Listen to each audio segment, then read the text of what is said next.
Oke,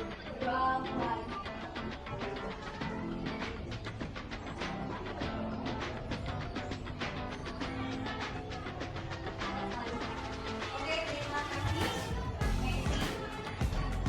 Apakah ada yang tidak berangkat pada hari ini? Siapa yang tidak berangkat? Oke, saya absen dulu ya.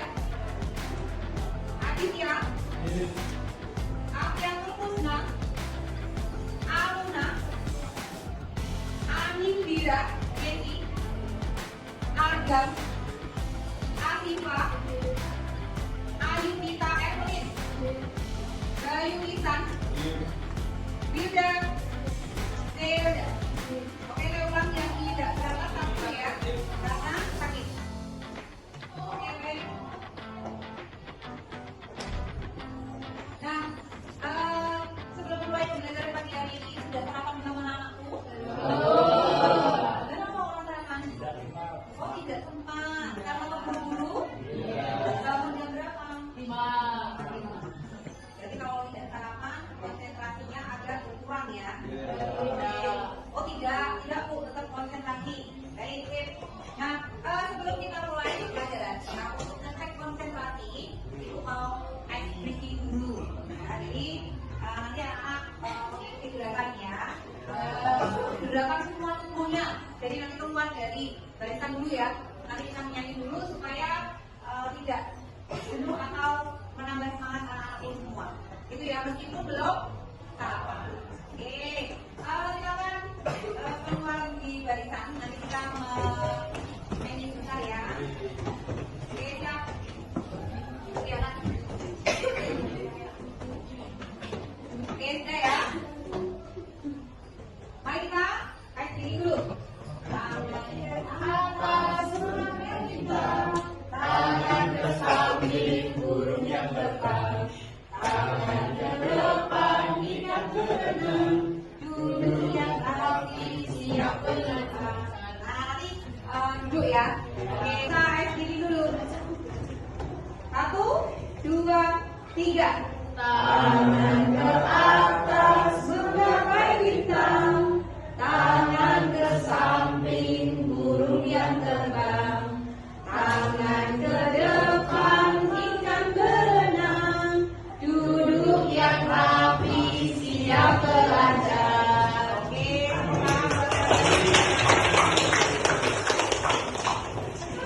oke. Nah, pada pagi hari ini ya, kita akan belajar melanjutkan materi beberapa minggu yang lalu ya. Minggu yang lalu kita sudah belajar tentang pengertian pasar, ya kan? Lalu juga proses terbentuknya pasar seperti apa. Kita akan lanjut materi yang selanjutnya, yaitu tentang terbentuknya harga pasar. Ya. Nah, di sini tentunya kalian sering pergi ke pasar ya, ya kan? Nah, kira-kira yang dijual di sana itu ada produk apa saja? Ada tahu ya?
disimpan terlebih dahulu.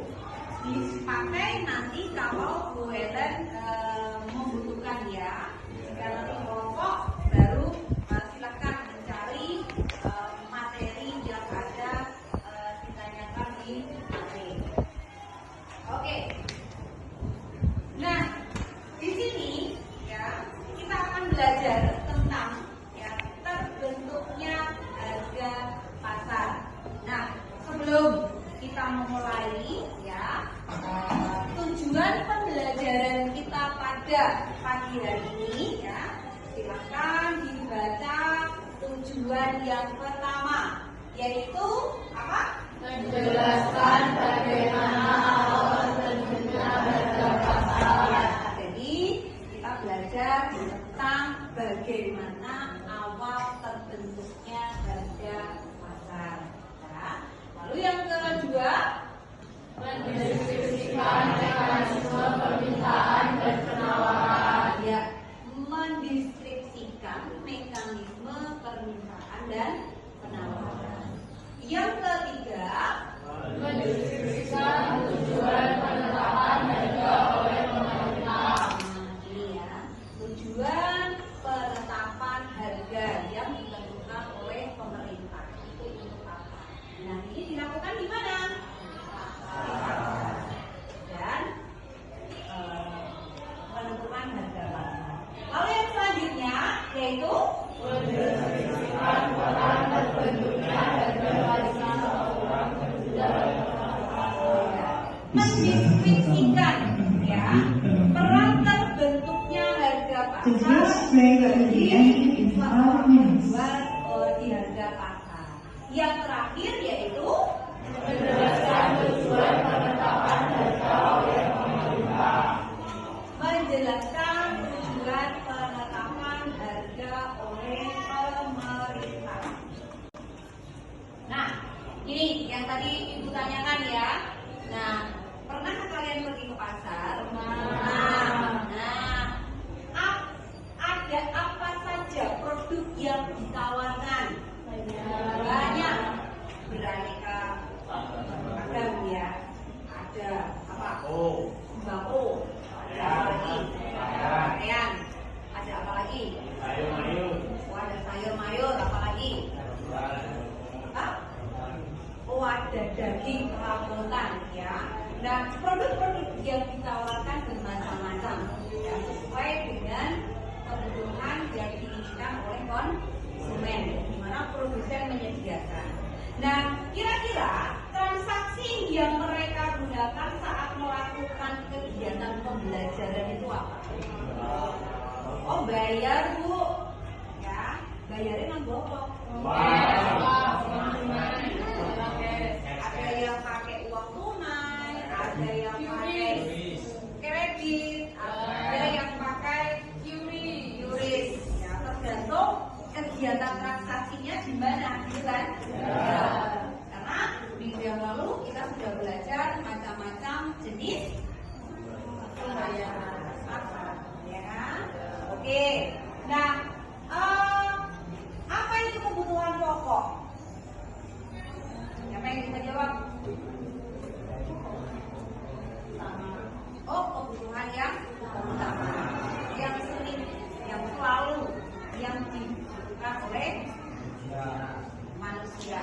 Ada pangan ya. Oke. Nah, coba sebutkan macam-macam kebutuhan selain kebutuhan pokok. Jadi selain kebutuhan pokok itu ada apa saja? Contohnya apa? Mobil, lagi. Kulkas, apa? Perhiasan, AC, TV. Barang mewah semua yang disebutkan ya. Oh iya. Barang mewah semua. Nah, ini yang ada hubungannya dengan pembelajaran pada pagi hari ini. Nah, ini ya jenis-jenis transaksi dalam pasar. Nah, jenis-jenis transaksi dalam pasar. Yang pertama apa, Mas?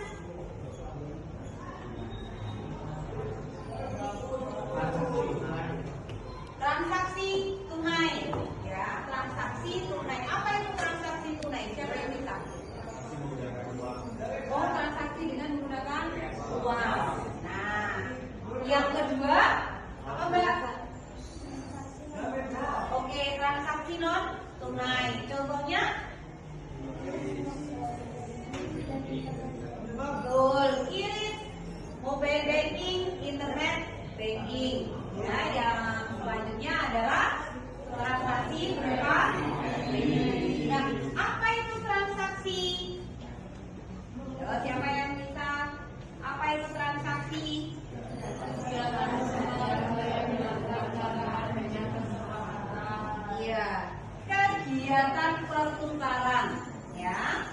barang yang dilakukan karena adanya kesepakatan.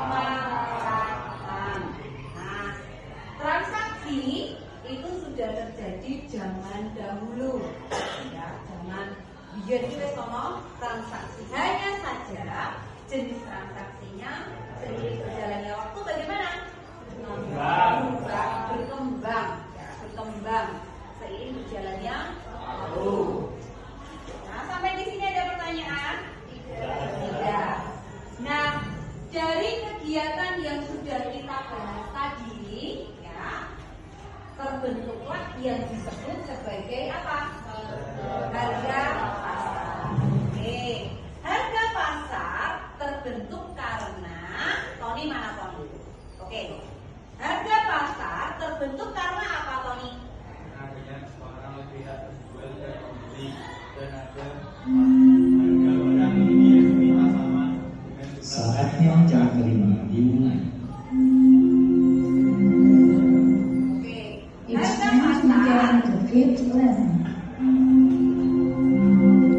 Oke, coba diulang. Harga pasar terbentuk karena adanya kesepakatan oleh pihak penjual dan pembeli dan adanya harga barang ini yang diminta sama dengan jumlah barang yang ditawarkan. Nah, siapa tahu maksudnya ini? Ya, harga pasar terbentuk karena adanya kesepakatan oleh pihak penjual dan pembeli. Nah, ini adalah contoh pokok ya. Oke. Yang nggak ada apa ini? Berat, betul. Nggak ada berat. Berat diganti apa? Salah. Ubi, ya. Nah, dari sebuah harga muncullah permintaan, ya. Permintaan dari siapa? Permintaan dari pembeli. Next. Nah, ini ya, yang tadi kalian katakan tadi, ya. Jika duitku banyak, maka aku akan jajan bermacam-macam. Nah, hukum permintaan dikatakan sebagai Jika harga barang atau jasa mengalami kenaikan, maka permintaan akan suatu barang atau jasa mengalami penurunan. Sebaliknya, apabila harga suatu barang mengalami penurunan, maka permintaan akan suatu barang atau jasa meningkat. Jadi terus sekaligus. Nah, sampai di sini ada pertanyaan.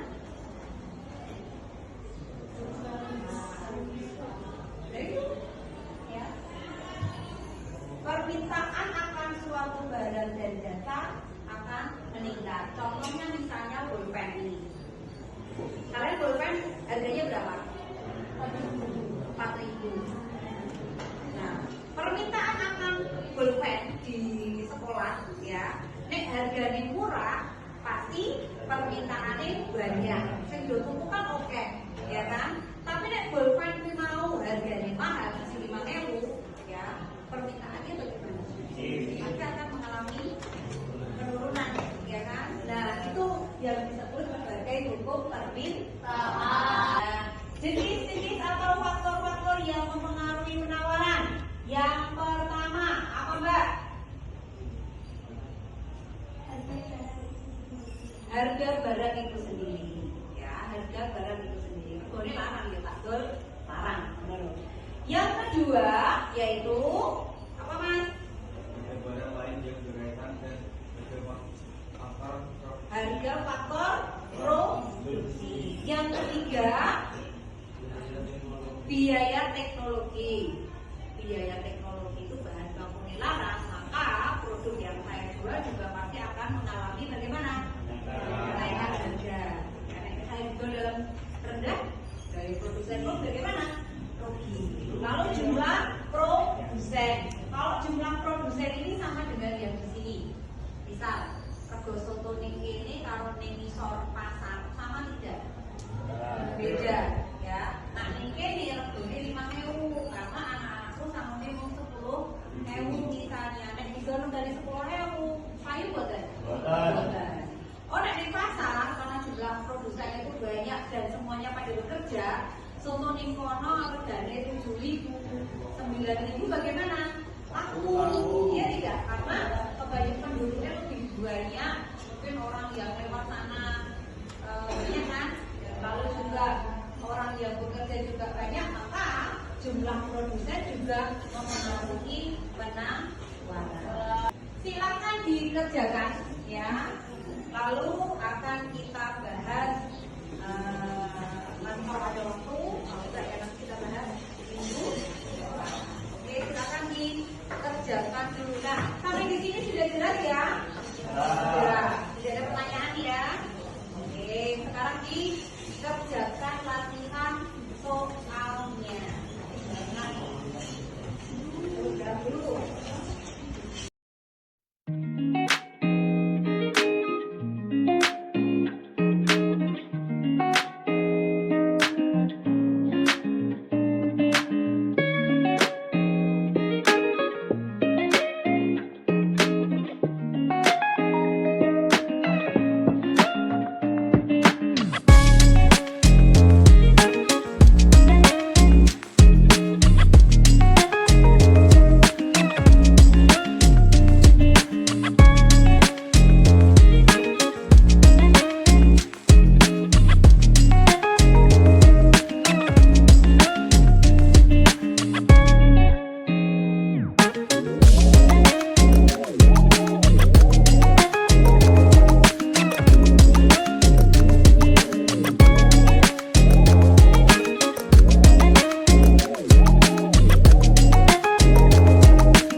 Harga barang itu sendiri, harga barang lain yang berkaitan, harga faktor produksi, biaya produksi, teknologi produksi, jumlah produsen, tujuan perusahaan, kebijakan pemerintah dan selera konsumen. Betul ya? Oke, nomor 3, Cynthia.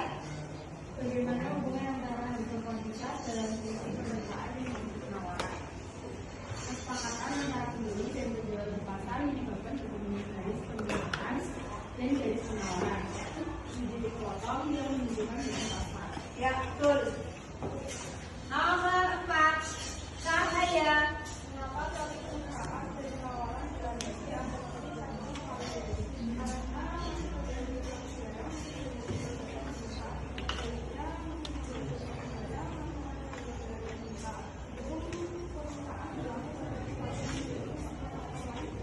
Oke, coba dibaca yang keras jawabanmu. Dengar nggak sebelah sana? Enggak, sing batal menek udah mana? Karena makin rendah harga suatu barang, makin banyak jumlah barang yang diminta. Sebaliknya, makin tinggi harga suatu barang, makin tinggi jumlah barang yang diminta. Hukum permintaan berlaku seperti jenis, yaitu faktor-faktor lain dianggap tetap. Oke, betul ya. Yang terakhir, Jura.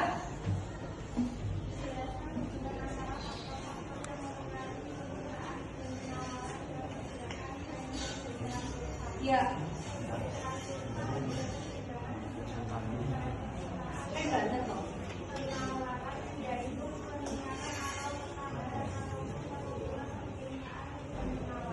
Oke, balik sekali lagi.